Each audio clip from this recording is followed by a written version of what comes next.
working? Yeah. Are we on the air right now? That's what I'm told.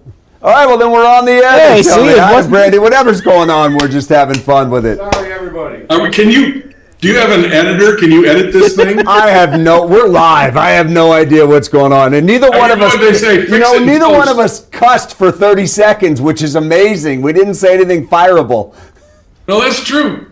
We're pretty good at that. That's a rarity, too. Oh, my gosh. I've always said if people got the real broadcast, they'd have listened to you and I during commercial breaks. Oh, that my- was entertaining, man. And we, Especially during 0-16. we wouldn't have lasted very long. And then the one time we got blamed for saying something by Schwartz and his staff when they accused us of saying something we didn't even say.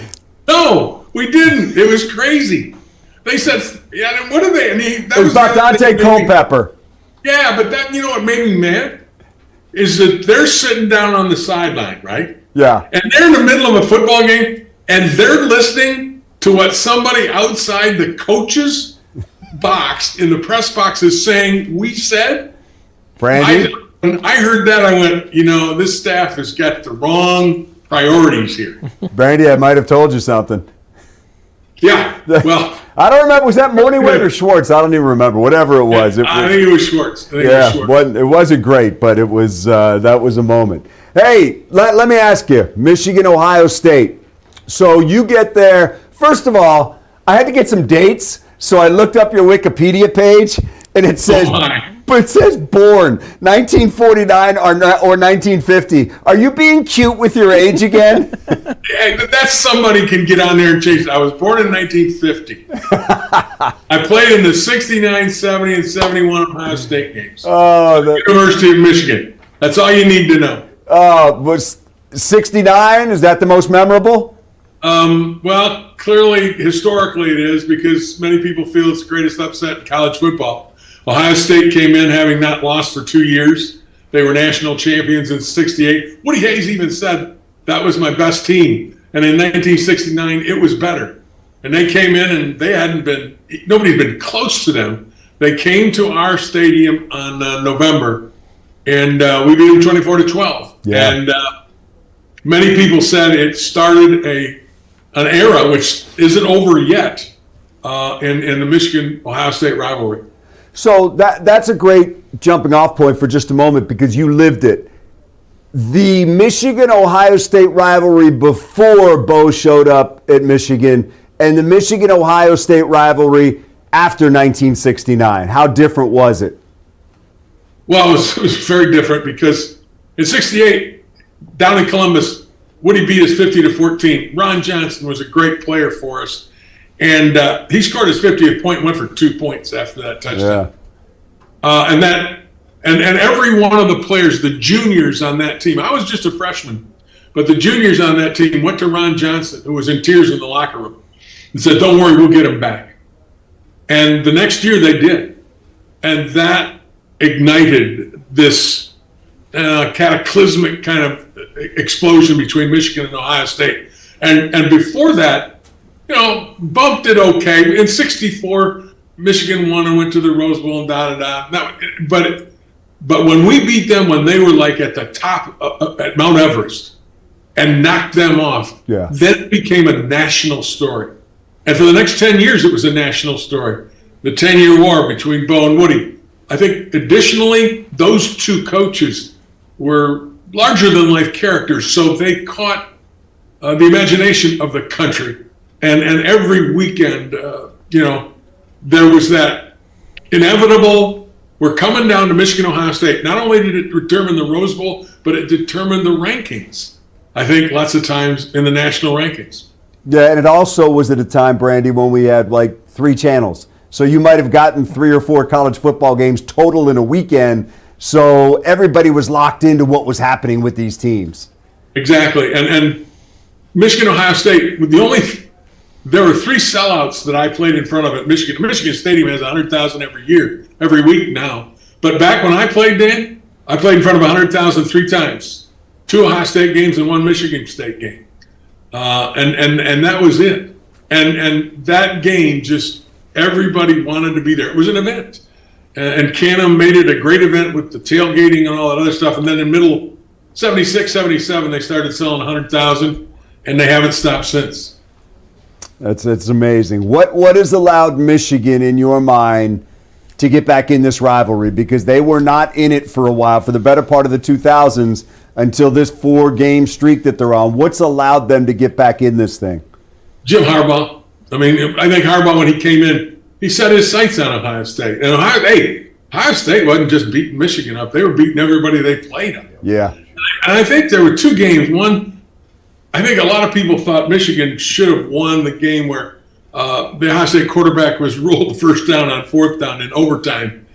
And J.T. Barrett, I think. Yep. And that's when Urban Meyer went to the ground and thanked everybody down there when Samuel scored on the next play. That game right there, even though Michigan lost it, became kind of this, we're back. We just need a couple more years or another year. And then in 21, and then that was my last broadcast with Dan Theodore, they came in with a very good team, and we beat them up. We physically dominated them. And again, I think it was Harbaugh and the fact that he would not. And remember this: in 2020, Michigan was terrible. That COVID year, they were not very good at all. And then 2021, Harbaugh did one of the greatest turnarounds of all time. And he out-physicaled everybody he played, and that included Ohio State. And that was the message he gave his kids all the way.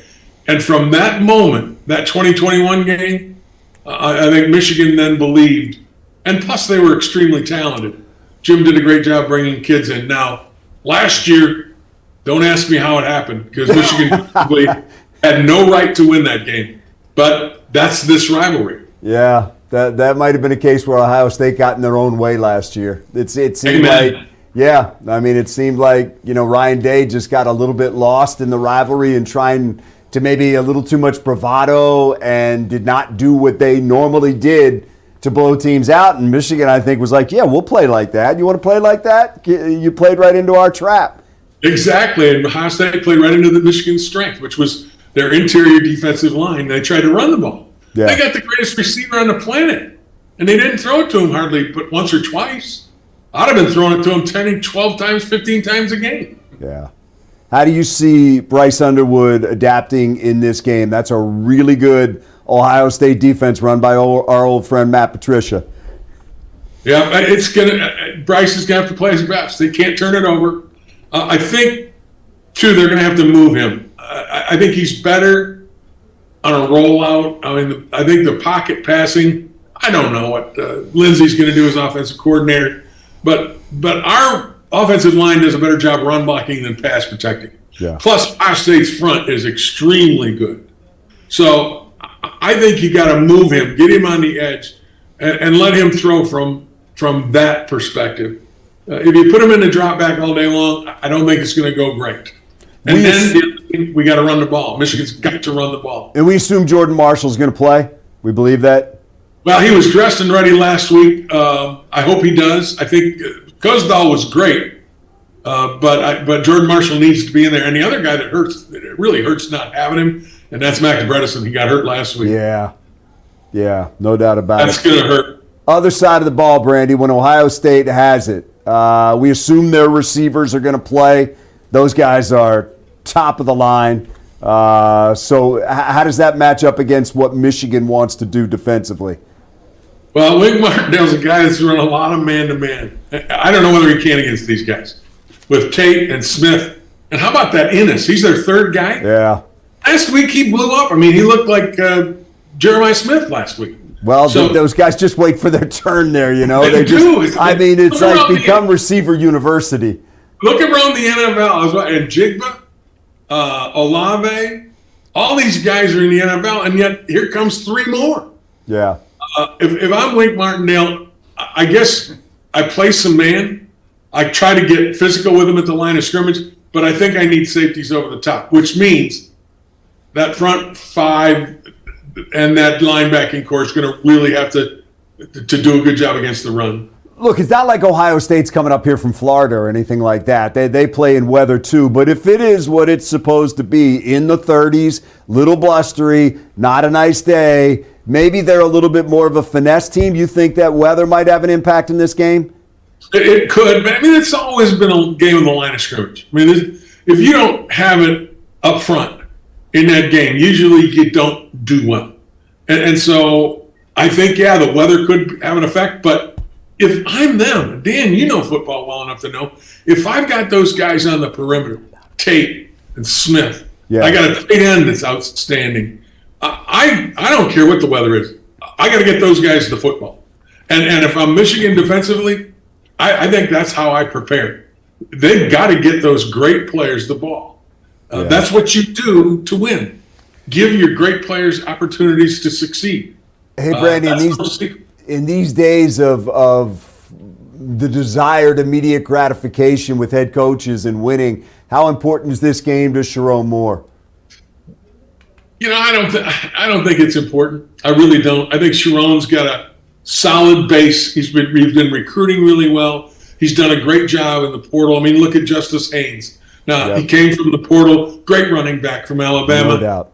He's done a great job there. So from a standpoint of gathering talent, I don't think that there's an issue there. And let's face it, they got an 18-year-old quarterback, and they won 9 games.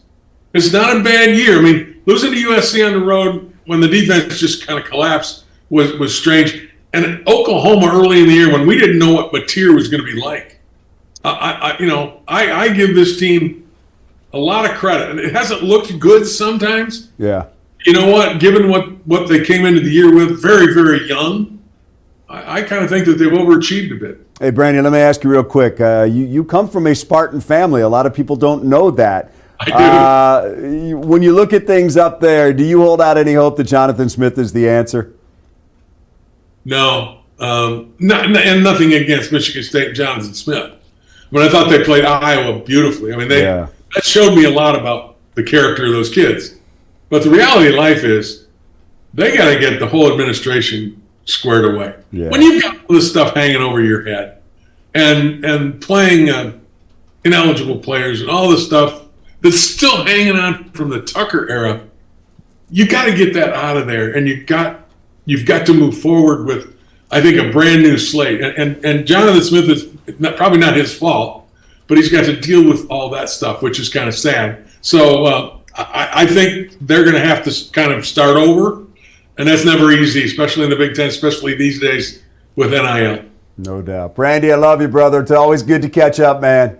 It is a thrill for me to be with you again. I'm telling you, I miss it so much. Me too. Good stuff, man. Appreciate you. Best to Robbie. Thank you very much. Talk to you later, Dan. All right. There he is, Jim Brandstatter. We'll take a break. We'll come right back, close out the show after this.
Hey, final moments of the show.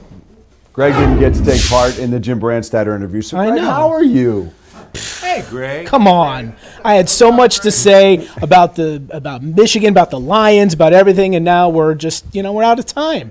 And you stole all my time. And I actually had a great question. I had a great question for Brandy, and it was going to be very simple, was how sad and mad he must be that they finally put a camera in your radio booth after he was no longer your partner, and now you're a media darling, you're a social media the star. He's already and a darling. he could have been that, and now, He's already a darling. Everybody thinks Brandy's a darling. Yeah. But, I mean, how much history, man, with him, with Michigan, Ohio State, having played in it, been on the team in 1969 when this thing really blew up, and then, called all those games. What a roller coaster of just emotions being a fan in that rivalry of a bunch of wins by one team, a bunch by the other team. It's just, it's wild. Michigan's won 4 in a row. Right. We didn't think they were going to win last year. Thanks for letting me talk today. Hey, thanks for great job, man. Good job. Yes. We're out. Sorry we were late tonight. We'll see you again tomorrow night.